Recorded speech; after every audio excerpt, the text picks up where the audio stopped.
Le mardi 9 décembre 2025, l'École nationale d'administration et de magistrature ENAM a officiellement livré sa promotion 2023-2025 baptisée Souveraineté. En présence des hautes autorités du pays, dont le Premier ministre Rim Talba Jean-Emmanuel Ouédraogo, 1290 nouveaux cadres, formés dans 19 filières et 53 sections, ont reçu leur parchemin consacrant ainsi un taux de réussite exceptionnel de 100%. Au terme de 18 à 36 mois de formation rigoureuse, ces jeunes diplômés s'engagent désormais à incarner l'intégrité, l'éthique et la loyauté au service d'un Burkina Faso en quête d'efficacité administrative, de bonne gouvernance et de développement durable. Cette cérémonie organisée à Ouagadougou, sous la présidence du chef du gouvernement, marque un tournant pour l'administration publique burkinabé. La souveraineté, c'est l'intégrité, a rappelé le délégué général de la promotion, soulignant le poids de la responsabilité qui incombe désormais à ces nouveaux serviteurs de l'État. Au nom de ma promotion, je voudrais vous adresser toute notre reconnaissance et vous assurer que nous ferons tout pour que l'esprit qui sous-tend notre baptême nous guide tout au long de notre parcours. Recevoir un tel nom n'est pas fortuit. Selon l'éminent professeur Abdoulaye Souma, la souveraineté en tant que l'âme de l'État est à l'État ce que l'âme est à l'homme, c'est-à-dire à la fois une essence et une puissance. Fin de citation. La souveraineté, c'est la capacité pour une nation d'assumer ses choix, de pouvoir décider, d'agir, de défendre ses intérêts.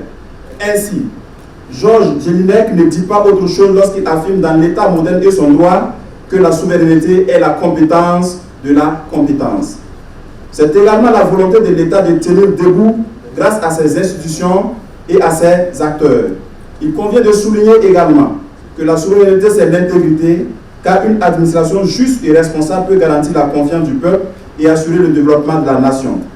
Excellence, Monsieur le Premier ministre, ce nom est à la fois un honneur, une mission et un engagement. Le ministre de la fonction publique, Mathias Traoré, pour sa part, a insisté sur l'urgence de renforcer les capacités de l'appareil administratif. Il a invité les sortants à être des modèles d'intégrité, de discipline et de respect de la déontologie, valeurs essentielles pour conduire la nation vers un développement endogène et résilient. Au moment où vous vous apprêtez à rejoindre les différents postes de travail qui vous seront bientôt confiés, je voudrais vous engager à cultiver et à entretenir un sens élevé de l'État et du service public, les valeurs d'intégrité, d'éthique et de déontologie.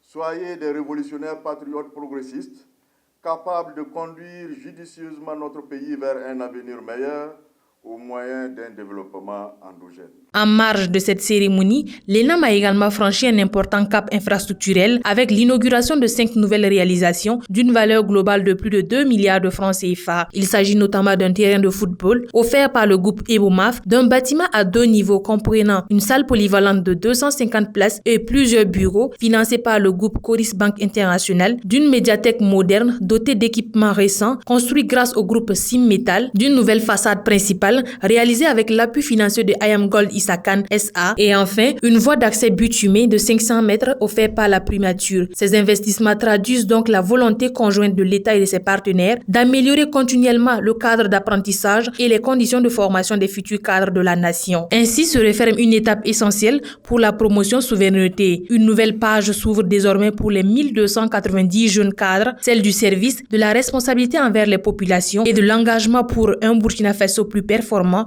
plus résilient et pleinement souverain. Kaziba TV, pour un Burkina Faso souverain, intègre et fier.